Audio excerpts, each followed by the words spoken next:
Dominique, à partir de l'autopsie et de la balistique, les gendarmes, en fait, envisagent un scénario. Oui, Frédéric, autopsie qui confirme que 2 armes ont été utilisées. D'une part, un fusil de chasse de calibre 12 et d'autre part, un pistolet automatique de calibre 11,43. On pense à un Colt 45. Donc, puisque 2 armes, possibilité de 2 tueurs. Christian Labouisse a reçu un coup sous le pied. Oui.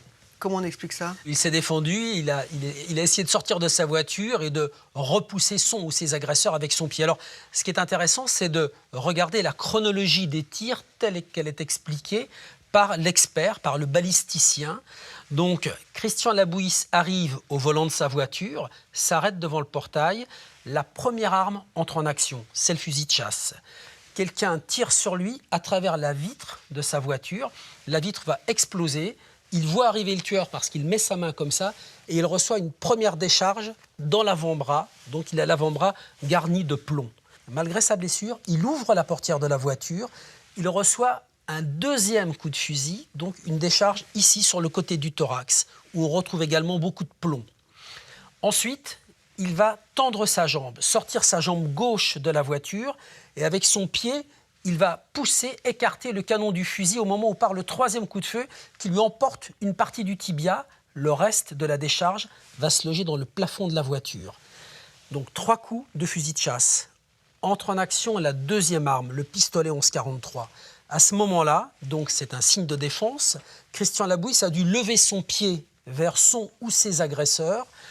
La balle de 11,43 traverse la semelle de sa chaussure, lui arrache l'ongle du gros orteil, arrache également la coque métallique qui se trouve au bout de sa chaussure. Il porte des chaussures de sécurité des Rangers. Donc on va retrouver et la coque métallique et l'ongle à quelques mètres de la voiture. Ça, c'est la première balle de pistolet 11,43.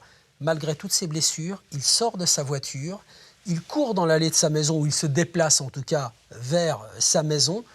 Et là, il va recevoir 2 balles encore de 11,43.